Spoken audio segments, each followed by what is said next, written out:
everybody. Welcome to another episode of Free Beer with Charlie. I'm Big Al. This is Charlie. Hey, how's everybody doing? We hope you're staying cool. It's a balmy 100 degrees almost. 100 degrees here. So it's that time of year, summertime, vloggers everywhere. Need to cool down, you grab a frosty mug. Oh, a frosty mug, good cold beer, jump in the pool. Oh, tis the season. This is the third episode of our series on Heritage Brews, which is beers from our childhood. Yeah, pretty much. Is that the way you should? I mean, 60s and 70s. I guess, people take that wrong. Well, when we were kids, we saw the cans laying around. Yeah. There were several. Ride your bike down the road, you see a ditch. We with a lived down in the country, and we would drag those home. That's what this series is about, and it's so cool to see some of the old beers coming back. Well, and some of them never actually left. Right, and that's what's strange. I guess we want to say different regions continued some of these beers that we consider our heritage brews. Yeah, and it's funny. If we didn't get them around here. Right, they were still being produced. Yeah, and it's funny because we're kind of going through a retro phase right now. Yes, and so it's just cool. All the upright video games. Amazon has the Polaroid camera back. Yeah, you get it, and just all this stuff. So we thought, retro beers. And the crazy thing is, more of them are coming back, and so we're excited about that. This is going to be a lot of fun. Hey, tonight we're talking about Lone Star beer out of Texas. Lone Star beer loves to party. That's right. Oh yeah. Started in 1884. Wow. In San Antonio, Texas. Now, I thought everybody went on about the Alamo in San Antonio. I didn't realize Lone Star beer started there. Yeah, I guess after the Alamo they had to do something. Yeah, that was quite a little skirmish there that made everybody thirsty. So what was exciting is it was actually, the brewery was founded by a group of businessmen, and one of which was Adolf Busch. Yes, of the Anheuser-Busch fame. Yeah. That's pretty cool. Yeah, but 1884. 1884. So what's cool is that Lone Star beer became the symbol of Texas pride. Lone Star, the beer from the big country. The beer every beer would like to be like. That is Lone Star. Yes, they were actually the first mechanized brewery, meaning I'm assuming that they had some kind of automation. And what was cool is, what was interesting about it is that they actually used cave fermentation for the cooling process. Yes. So they didn't have refrigeration yet at the time, of course. Yeah, that was pre-prohibition. So this is pretty much like what was going on in Germany. Yeah. I mean, that's how they originally fermented their lagers, a lot of them dug actual caves. Right. But here in Texas, they actually use natural ones. If you have a cave available, you might as well use it. Right. Yeah. So, like most breweries during Prohibition, they shut down. But luckily, in 1940, Lone Star Brewing opened back up at a new location and new brewery. Yeah. Lone Star Lager was their flagship beer.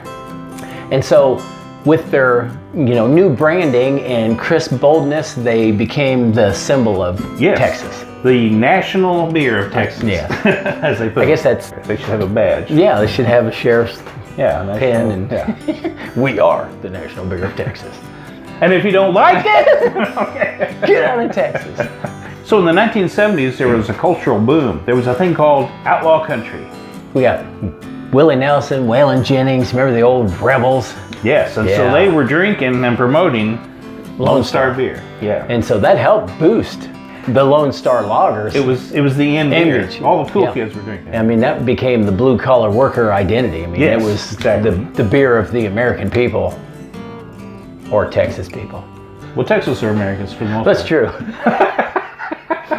So a little background history. So in 1976, Olympia Brewing Company actually purchased Lone Star Brewing. Yeah, now they were in Washington State. Yeah. So that changed the distribution. It actually upped the product sales for Lone Star. Right, and that was one thing that was good because Olympia at that time was a huge distributing beer company. Yeah.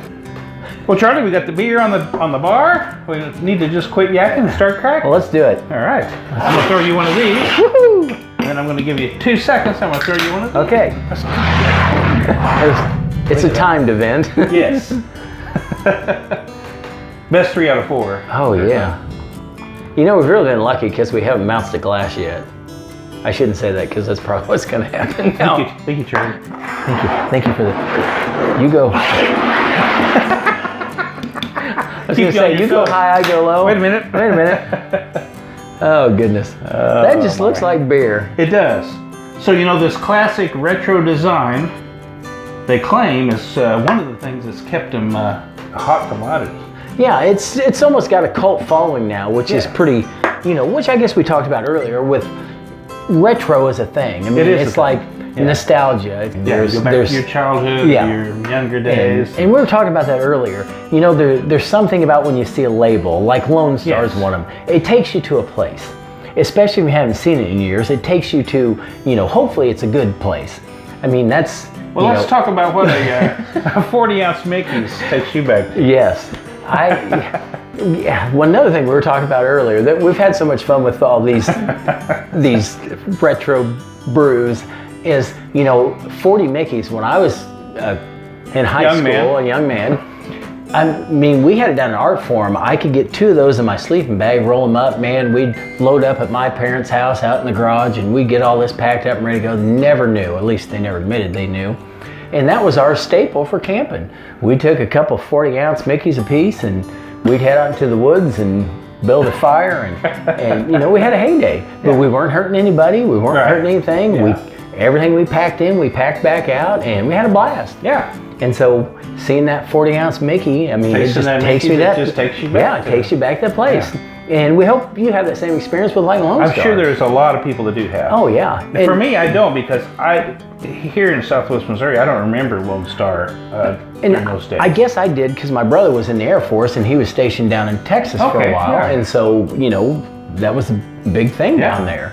So it's just, I just love that stuff. Though, yes. So, yeah. And that's the thing, which, like they said, the kind of the retro design and that it's really got almost a cult following. Yeah.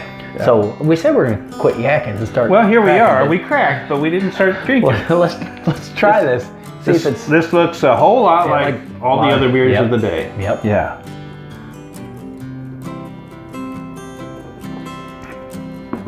Oh my gosh. Smells like beer. Tastes like beer. That's good. That's slightly sweet to me. Yeah, it is. It is a sweeter lager. But it is good. It is good. I mean, it's to me it's fantastic right now because it's so bloody hot here. I mean, that 95 sounded plus. English there for a minute. Oh, I did. I said bloody. It's so bloody hot here. But yeah, so in Texas, I mean, that's why why it's become their national beer. It's because it's always hot in Texas. Well, and this is not an expensive beer by any means. No. It's and that's why it's the blue collar beer. I mean, it's every working man's beer. It's it's an easy price. It's an easy beer to drink, and so it's just. Don't you think that throws a lot of people off because they don't want to? Well, it's cheap. I probably wouldn't be good. And that's just really not the case. Lagers are simple beers. Right. So Big Al, Charlie, here's to God, guns, and rock and roll. Amen. Amen. And good beer. Oh, it's good beer. Well, I hope you enjoyed that. We're going to have another episode next time, so be sure and watch for that. In the meantime, don't forget, this is Charlie. This is Big Al. And we'll be seeing you. So in the 1970s, there was a cultural... Boom? Boom, thank you. So in the 1970s, there was a cultural... It's hard to say what you're talking about. Jones Avenue, they built a brand new Lone Star Brewery. They really did. And Star Lager was their flagship beer. What's that? And Crisp and bold. Crisp and bold. We're here to pump you up.